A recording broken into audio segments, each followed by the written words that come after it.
नेपाल में जलजला आया, मृतकों की संख्या बढ़ती ही जा रही है। यहां मरने वालों की संख्या बढ़कर 157 हो चुकी है। नेपाल चीन सीमा के रसुआगढ़ इलाके में भोटेकोशी नदी की बाढ़ ने भारी तबाही मचाई। हादसे में अब तक 750 लोगों के लापता होने की जानकारी है, जबकि 75 लोग से ज्यादा घायल हैं। लापता लोगों में नेपाल पुलिस के 26 नेपाली सेना के 44 और सशस्त्र पुलिस बल के 13 जवान भी शामिल हैं। वहीं बाढ़ प्रभावित क्षेत्र से अब तक 93 लोगों को सुरक्षित निकाला गया। हेलीकॉप्टर की मदद से बड़े पैमाने पर राहत बचाव अभियान अब जारी है। इस भीषण बाढ़ की वजह से सड़कों पुलों को नुकसान पहुंचा। नेपाल सरकार ने प्रभावित क्षेत्रों में राहत और बचाव अभियान तेज करने के साथ ही 3 महीने के लिए आपदा संकटग्रस्त क्षेत्र घोषित करने का फैसला लिया है।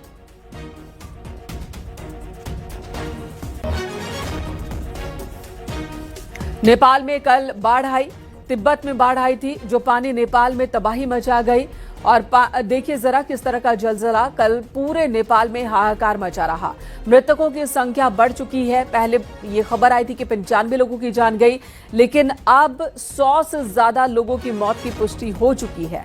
अभी तक की खबरों के मुताबिक 157 लोगों ने अपनी जान गंवाई है। वहीं लगभग 90 लोगों को बचाया गया, वो जख्मी हैं। 750 से ज्यादा लोग लापता हैं, जिसमें न सिर्फ नेपाल के लोग हैं बल्कि भारत, अमेरिका, यूक्रेन और दूसरे देशों के लोग भी शामिल हैं, जो यहां पर घूमने आए थे। हमारा देवी घाट का कुंड है, वहाँ से बेतरावती का कुंड तक हमारा बहुत नुकसान हो गया है। हम लोग पूरा परेशान में हो। मेरा भतीजा भी गुम हो गया है। मेरा अब साला भी गुम हो गया है। मेरा बहुत नुकसान हो गया है। नेपाल दूतावास जो मंत्री पर्यटन से भी बात हो गए बोल रहे हैं। हो सकता है कि गवर्नमेंट का अलग हुआ है सर, हम तो बोल नहीं पा रहे कि इस टाइम बहुत दुख हो रहा है। किसी का भी संपर्क नहीं हो पा रही है, बोल रहे हैं दोस्त लोग। हमारा सारे दोस्त हैं इधर उधर। ज़्यादा से ज़्यादा क्षति हो रखा है। महाराजगंज में नेपाल में आए त्रासदी का असर नारायणी नदी पर भी दिख रहा है। रात में नदी का पानी 1.5 लाख क्यूसेक तक पहुंच गया था, जो अब घटकर 88,000 क्यूसेक है। नदी में बड़ी मात्रा में मलबा और लकड़ियां बहकर आ गई हैं, जिन्हें स्थानीय लोग निकाल रहे हैं। जलस्तर कम होने से लोगों ने अब राहत की सांस ली है। हालांकि पानी का स्तर लगातार बढ़ रहा है। वहीं एसएसबी और एसडीआरएफ बाढ़ से निपटने की तैयारी में जुटे हैं।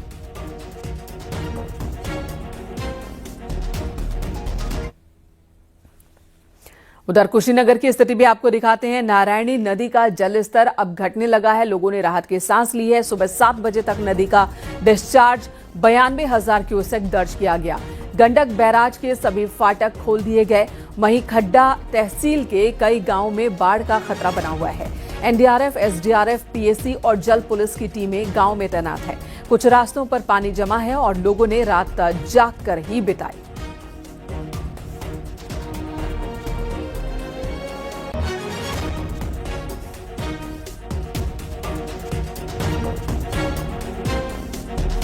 महाराजगंज से आशीष शुक्ला हमारे सहयोगी, कुशीनगर से अशोक शुक्ला हमारे सहयोगी इस वक्त हमारे साथ जुड़ चुके हैं। वहां की स्थिति के बारे में जानते हैं।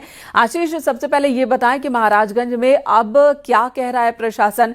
हालात कंट्रोल में है? क्योंकि एक डर, एक आशंका बनी हुई थी कि नेपाल में जिस तरह से बाढ़ आई है उसका असर यहां पर भी सीमावर्ती इलाकों में देखने को मिल सकता है।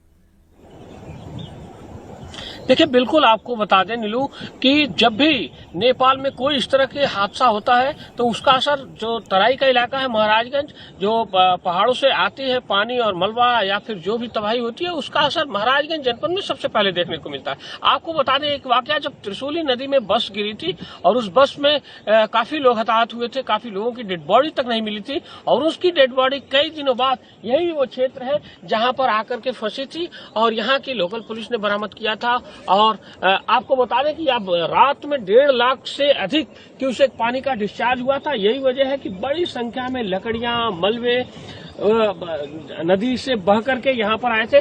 मैं दिखाना चाहूंगा कि यहाँ देखिए बड़ी संख्या में जो जब पानी का 1.5 लाख से, तो यहाँ जी, आपकी आवाज फ्रीज हो रही है, स्क्रीन भी फ्रीज हो रही है। तो महाराजगंज से ये तस्वीर हमारे सहयोगी आशीष दिखा रहे हैं कि वहां पर जलस्तर बढ़ गया था। हालांकि अब जो है स्थिति कंट्रोल में है, डरने की बात नहीं है, खतरा टल गया है, प्रशासन के लोग यही कह रहे हैं। कुशीनगर में क्या हालात है, अशोक बताएंगे। अशोक, ये बताएं कि वहां पर क्या प्रशासन की तैयारियां हैं और खतरे को लेकर क्या बात कही जा रही है अभी? जिस तरीके से नेपाल में भारी तबाही हुई, जो ग्लेशियर टूट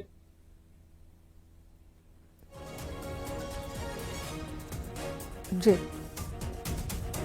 तो फिलहाल आवाज नहीं आ रही कुशीनगर से। नेपाल में तबाही मची, नेपाल में सैकड़ों लोगों की मौत हो गई है और सैकड़ों लोग लापता हैं।